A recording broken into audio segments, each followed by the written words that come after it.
Angel ministries അവതരിപ്പിക്കുന്നു ജീവമാർഗം. സർവലോകവും നേടിയാലും സമ്പത്ത് കുന്നുപോൽ കൂട്ടിയാലും ജുർമിക്കും ലോകത്തിൽ വാഴും. ജീവമാർഗം പ്രോഗ്രാമിലേക്ക് ഏവർക്കും സ്വാഗതം. ഇന്ന് നമ്മോട് ദൈവവചനത്തിൽ നിന്ന് സംസാരിക്കുന്നത് ബ്രദർ ഐപ്പ് ചെറിയാൻ, ബാംഗ്ലൂർ. പ്രാർത്ഥനയോടെ ഈ സന്ദേശം ശ്രവിച്ചാലും. അപ്പോസ്തല പ്രവർത്തികളുടെ പുസ്തകം 6-ാം അധ്യായത്തിൽ നിന്നാണ് നമ്മൾ ചിന്തിക്കുന്നത്. 6-ാം അധ്യായത്തിൽ സഭയ്ക്കുള്ളിൽ ഒരു പ്രശ്നമുണ്ടായിരിക്കുന്നു. ഇത് ഒരു വ്യക്തിയുടെ പ്രശ്നമല്ല, ഒരു പ്രത്യേക വിഭാഗത്തിലുള്ള ആളുകൾക്കുണ്ടായ പ്രശ്നമാണ്. ഭാഷയുടെ അടിസ്ഥാനത്തിൽ വിവേചനം കാണിക്കുന്നു എന്നൊരു പരാതി.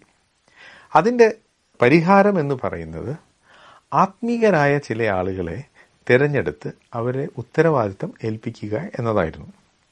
അവരുടെ ആത്മീക നിലവാരം എങ്ങനെയുള്ളതാണ് എന്ന് തിരിച്ചറിയുവാൻ വേണ്ടി ഇവിടെ ചില കാര്യങ്ങൾ പറഞ്ഞിട്ടുണ്ട്.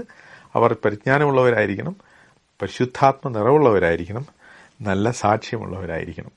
ജ്ഞാനമുള്ളവർ, സ്വന്തം ജ്ഞാനത്തിൽ ആശ്രയിക്കാത്തവർ, അങ്ങനെയുള്ളവരാണല്ലോ പരിശുദ്ധാത്മാവിൻ്റെ നിറവുള്ളവർ. അവർ നല്ല സാക്ഷ്യം ഉള്ളവർ എന്ന് വെച്ചാൽ മറ്റുള്ളവർക്ക് അവരെക്കുറിച്ച് തെറ്റായതൊന്നും പറയാനില്ല. അങ്ങനെയുള്ള ആളുകൾ, അവരെ തിരഞ്ഞെടുക്കുവാനായിട്ട് അപ്പോസ്തലന്മാർ ശിഷ്യന്മാരോട് പറയുകയാണ്. ക്വാളിഫിക്കേഷൻസ് ഉള്ള ആളുകൾ അവരുടെ ഇടയിൽ ഉണ്ടായിരുന്നു. അവരെ ഈ ശിഷ്യന്മാർ തിരിച്ചറിഞ്ഞു, അവരെ റെക്കഗ്നൈസ് ചെയ്തു. നമ്മുടെ സഭകളിൽ ഒരു പദവിയുമില്ലാത്ത ചില ആളുകൾ കാണും. എന്നാൽ അവർ പരിജ്ഞാനമുള്ളവരും ആത്മനിറവുള്ളവരും നല്ല സാക്ഷ്യമുള്ളവരുമായിരിക്കും. ഇങ്ങനെയുള്ള ആളുകളെ കാണുമ്പോൾ ചില ആളുകൾ എന്ന് വെച്ചാൽ ചില നേതൃസ്ഥാനത്തുള്ള ആളുകൾ അവർ ഭയങ്കരമായിട്ട് ഇൻസെക്യൂർ ആകും. എന്ന് വെച്ചാൽ ഇവൻ എനിക്കൊരു ഭീഷണിയാണോ, എൻ്റെ നേതൃസ്ഥാനത്തിനൊരു ഭീഷണിയാണോ എന്ന നിലയിൽ ചിന്തിക്കും. അത് വളരെ ദുഃഖകരമായ ഒരു കാര്യമാണ്. കാരണം ആത്മീക നേതൃത്വത്തിലുള്ളവരുടെ ഒരു സുപ്രധാന ഉത്തരവാദിത്വം പുതിയ നേതൃനിരയെ വളർത്തിക്കൊണ്ടുവരിക എന്നതാണ്. അത് ചെയ്തില്ലെങ്കിൽ നമ്മുടെ സഭകൾ നശിച്ചു പോകും. അതിന് പല ഉദാഹരണവും നമുക്ക് കാണാൻ സാധിക്കും. ഒരാൾ നേതൃസ്ഥാനത്ത് വന്നാൽ പിന്നെ മരിക്കുന്നതുവരെ ആ നേതൃസ്ഥാനത്ത് തുടരുക എന്ന ഒരു പ്രവണത പലയിടത്തും നമ്മൾ കണ്ടിട്ടുണ്ട്. അതുകൊണ്ടുണ്ടാകുന്ന ദോഷം, ഒരാൾ ജീവിച്ചിരിക്കുമ്പോൾ അയാൾ നന്നായി ശുശ്രൂഷ ചെയ്യുമ്പോൾ തന്നെ എങ്ങനെയാണ് ശുശ്രൂഷ ചെയ്യേണ്ടതെന്നും ഇത് അടുത്ത തലമുറയ്ക്ക് കൈമാറേണ്ടതാണെന്നുമുള്ള ഒരു കാര്യം സഭയെ പഠിപ്പിക്കണം. ഇനി ആർക്കാണത് കൈമാറേണ്ടത് എന്ന കാര്യത്തിൽ ഇവർ തന്നെ ഒരു തീരുമാനമെടുക്കണം. ഇവർക്ക് തന്നെ ഒരു ഐഡിയ ഉണ്ടായിരിക്കണം. പൗലോസ് തിമോത്തിയോസിനോട് പറയുന്നുണ്ട്, ഞാൻ നിന്നെ പഠിപ്പിച്ച കാര്യങ്ങൾ ഉപദേശിക്കാൻ സമർത്ഥരായ വിശ്വസ്ത മനുഷ്യരെ ഫലമേൽപ്പിക്കുക എന്ന് വെച്ചാൽ തിമോത്തിയോസ് അവിടെയുള്ള സഭയിലെ ആളുകളുടെ ഇടയിൽ സമർത്ഥരും വിശ്വസ്തരുമായവരെ തിരിച്ചറിയണം. ഇവിടെ അതാണ് ചെയ്തത്. അവരുടെ കൂടെ ഉണ്ടായിരുന്ന പരിശുദ്ധാത്മ നിറവും പരിജ്ഞാനവും നല്ല സാക്ഷ്യവുമുള്ള ആളുകളെ അവർ തിരഞ്ഞെടുത്തു. അവരെ നേതൃത്വം ഒരു ഭീഷണിയായിട്ടല്ല കണ്ടത്, മറിച്ച് അവരാണ് സഭയുടെ ഭാവി നേതാക്കൾ എന്ന് തിരിച്ചറിഞ്ഞു. അങ്ങനെ അവർക്ക് ആത്മീയ ശുശ്രൂഷകൾ കൊടുത്തു, അവരെ തിരഞ്ഞെടുത്തു. അതാണ് പന്തിരുവർ ചെയ്തത്. നിങ്ങൾ ഒരു കാര്യം ഓർക്കണം, ഈ പന്തിരുവർ അതായത് അപ്പോസ്തലന്മാർ സഭയിലുള്ള എല്ലാവരെയും വിളിച്ചു കൂട്ടി ഒരു പൊതുയോഗം നടത്തുകയല്ല ചെയ്തത്.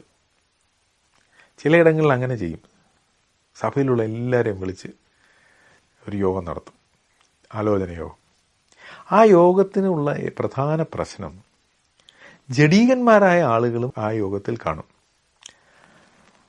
നിർഭാഗ്യവശാൽ ജഡീകന്മാരായ ആളുകളായിരിക്കും ഇത്തരം യോഗങ്ങളിൽ വലിയ അഭിപ്രായം പറയുന്നതും നേതൃസ്ഥാനത്തേക്ക് വരുന്നതും. ആത്മീയരായ ആളുകൾ, നേതൃസ്ഥാനത്തിനു വേണ്ടി ആഗ്രഹിക്കാത്ത ആളുകൾ, നേതൃത്വമോഹികളല്ലാത്ത ആളുകൾ, അവർ പിന്തള്ളപ്പെട്ടു പോവുകയും ചെയ്യും. അങ്ങനെ വരുമ്പോൾ ജഡീകരായ ആളുകൾ ആത്മീക നേതൃത്വത്തിലേക്ക് വരും. അതിനു പകരം ആത്മീയരായ ആളുകളുടെ ഇടയിൽ നിന്ന് വേണം ആത്മീയ ശുശ്രൂഷയ്ക്കുള്ള ആളുകളെയും ഭാവി നേതൃത്വത്തിനുള്ള ആളുകളെയും തിരഞ്ഞെടുക്കേണ്ടത് അത് പൊതുസഭയിൽ നിന്ന് ചെയ്യരുത്. അപ്പോസ്തലന്മാർ അത് ചെയ്തില്ല. അവർ ശിഷ്യന്മാരെ കൂട്ടിവരുത്തി അവരിൽ നിന്നാണ് ഈ 7 പേരെ തിരഞ്ഞെടുത്തത്. അങ്ങനെ അവരെ തിരഞ്ഞെടുത്ത് എല്ലാവരുടെയും മുമ്പാകെ നിർത്തി. ഈ തെരഞ്ഞെടുപ്പ് നടത്തിയത് ശിഷ്യന്മാരാണ്, അപ്പോസ്തലന്മാരല്ല. പക്ഷേ ആ തെരഞ്ഞെടുപ്പ് നടത്തി കഴിഞ്ഞപ്പോൾ അപ്പോസ്തലന്മാർ ആ 7 പേരെ അംഗീകരിക്കുകയാണ് ചെയ്തത്.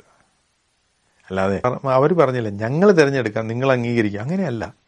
ആത്മീയരായ ശിഷ്യന്മാർ 7 പേരെ റെക്കഗ്നൈസ് ചെയ്തു.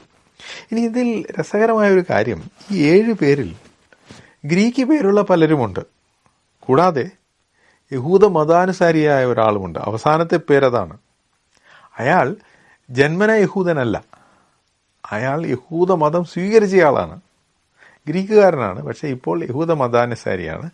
അങ്ങനെ ഇരുന്ന അവസരത്തിലാണ് അയാൾ സുവിശേഷം വിശ്വസിച്ച് ഒരു ക്രിസ്ത്യാനിയായി തീർന്നത്. അപ്പോൾ അങ്ങനെയുള്ള ഒരാളും ഈ 7 പേരുടെ കൂട്ടത്തിൽ ഉണ്ടായിരുന്നു. അപ്പോൾ ആത്മീയരായ ആളുകളെ അവർ തിരഞ്ഞെടുത്തത് അവരുടെ ഭാഷയുടെയോ ജാതിയുടെയോ ഏത് നാട്ടിൽ ജനിച്ചു എന്നതിൻ്റെ അടിസ്ഥാനത്തിലായിരുന്നില്ല. പരിജ്ഞാനത്തിൻ്റെയും പരിശുദ്ധാത്മാവിൻ്റെയും നല്ല സാക്ഷ്യത്തിൻ്റെയും അടിസ്ഥാനത്തിൽ മാത്രമായിരുന്നു. പിന്നെ നമ്മളവിടെ വായിക്കുന്ന ഒരു കാര്യം, ഈ സമയത്ത് പുരോഹിതന്മാർ അനേകർ സുവിശേഷം വിശ്വസിച്ചു. അവരും സഭയോട് ചേർന്നു. അപ്പോസ്തലന്മാരെ അടിക്കുകയും വിചാരണ ചെയ്യുകയും ഭീഷണിപ്പെടുത്തുകയും ചെയ്ത ആളുകളിൽ ഒരു നല്ല പങ്ക് പുരോഹിതന്മാരായിരുന്നു. പുരോഹിതന്മാരിൽ മിക്ക പേരും സദൂക്യരാണ്. അവർക്ക് ദൈവവിശ്വാസമില്ല. ദൈവം കൊണ്ടെന്നൊക്കെ പറയുമെങ്കിലും അവർക്ക് ദൈവം ചെയ്യുന്ന അത്ഭുതങ്ങളിൽ വിശ്വാസമില്ല, പുനരുത്ഥാനത്തിൽ വിശ്വാസമില്ല, ദൈവദൂതന്മാരിൽ വിശ്വാസമില്ല, അത്ഭുതങ്ങളൊന്നും നടക്കുമെന്ന് അവർ വിശ്വസിക്കുന്നില്ല. അങ്ങനെയുള്ള ആളുകളാണ്. എന്നാൽ ആ കൂട്ടത്തിൽ നിന്ന്, പുരോഹിതന്മാരുടെ കൂട്ടത്തിൽ നിന്നും അനേകർ വിശ്വസിച്ചു. പുരോഹിതന്മാർ ദേവാലയത്തിൽ ശുശ്രൂഷയുള്ളവരാണ്. യഹൂദന്മാർ അവർക്ക് വലിയൊരു സ്ഥാനം നൽകിയിരുന്നു. അവർ പ്രധാനപ്പെട്ട ആളുകളാണ്, പുരോഹിതവർഗമാണല്ലോ.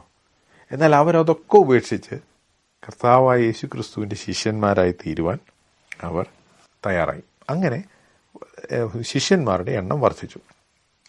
ഇത് കഴിഞ്ഞ് നമ്മൾ ഈ അധ്യായത്തിൽ വായിക്കുന്നത് സ്തേഫാനോസിനെ കുറിച്ചാണ്. സ്തേഫാനോസ് ഈ 7 പേരിൽ ഒരുവനായിരുന്നു.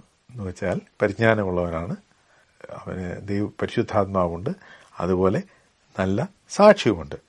പരിശുദ്ധാത്മാവും ജ്ഞാനവും നിറഞ്ഞ സ്തേഫാനോസ്. പക്ഷെ അവനെക്കുറിച്ച് നമ്മൾ പിന്നെ വായിക്കുന്നത് അവൻ കൃപയും ശക്തിയും നിറഞ്ഞവനായി. അപ്പോൾ പരിശുദ്ധാത്മാവും നിറവും പരിജ്ഞാനവുമുള്ള ഒരു വ്യക്തി അവൻ കൃപയും ശക്തിയുമുള്ളവനായി മാറി. സ്തേഫാനോസിനെ ഭക്ഷണം വിളമ്പി കൊടുക്കുവാനുള്ള അതും സ്ത്രീകൾക്ക് ഭക്ഷണം വിളമ്പി കൊടുക്കുവാനുള്ള ഒരു ജോലിയാണ് ഏൽപ്പിച്ചത്. വളരെ ലളിതമായ, യാതൊരു പുകഴ്ചയും പറയാനില്ലാത്തൊരു ജോലി. എന്നാൽ സ്തേഫാനോസ് അവിടം കൊണ്ട് ഒതുങ്ങിയില്ല. ചില ആളുകൾ പറയുമല്ലോ, എന്നെ ഈ ജോലിയാണ് ഏൽപ്പിച്ച്, എനിക്ക് പല വലിയ ശുശ്രൂഷകളും ചെയ്യാമായിരുന്നു, പക്ഷെ എനിക്ക് മേശ തുടയ്ക്കുന്ന ജോലിയാണ് തന്നത്, അത് ശരിയല്ല എന്ന് പറയുന്നവരുണ്ട്. അതിലൊരു കഥയുമില്ല. ദൈവം നമുക്ക് ഏത് ജോലി ഏൽപ്പിച്ചു തന്നാലും അത് വിശ്വസ്തയോടെ തൻ്റെ നാമഹത്വത്തിനായി ചെയ്യാൻ സാധിക്കും. സ്തേഫാനോസ് അങ്ങനെ ചെയ്തു. അതുകൊണ്ട് ദൈവം അവനെ ആ നിലയിൽ തന്നെ തുടരാൻ അനുവദിച്ചില്ല. അവന് വലിയ ശുശ്രൂഷകൾ നൽകി. അവൻ്റെ ജ്ഞാനം അതിനോട് കടപിടിക്കുവാൻ യഹൂദ മതാനുസാരികൾക്ക്, യഹൂദ മത നേതാക്കൾക്ക് കഴിഞ്ഞില്ല. അവനവനോട് തർക്കിച്ചു നോക്കി, പക്ഷേ അവനോട് പിടിച്ചു നിൽക്കാൻ പറ്റിയില്ല എന്നാണ് നമ്മളിവിടെ വായിക്കുന്നത്. അപ്പോൾ ദൈവം നമുക്ക് തരുന്ന ചെറിയ ശുശ്രൂഷകളാണെങ്കിലും നമ്മളതിൽ വിശ്വസ്തരായിരുന്നാൽ ദൈവം നമുക്ക് വലിയ ശുശ്രൂഷകൾ നൽകും, വലിയ അവസരങ്ങൾ നൽകും. അതാണ് സ്തേഫാനോസിൻ്റെ ചരിത്രം നമ്മെ പഠിപ്പിക്കുന്നത്. അത് സ്തേഫാനോസിൻ്റെ മാത്രം കാര്യമല്ല, ആ കൂടെയുള്ള എല്ലാവരുടെയും കാര്യമാണ്. അത് നമ്മുടെ കാര്യത്തിലും സത്യമാണ്. ഈ സന്ദേശം ശ്രദ്ധിച്ച എല്ലാ പ്രിയപ്പെട്ടവർക്കും കർത്തൃനാമത്തിൽ നന്ദി. ബൈബിൾ കറസ്പോണ്ടൻസ് കോഴ്സിൽ ചേർന്ന് പഠിക്കുവാൻ ആഗ്രഹിക്കുന്നവർ മേൽവിലാസം അയച്ചു തന്നാലും പ്രാർത്ഥനാ വിഷയങ്ങളും അറിയിക്കുമല്ലോ.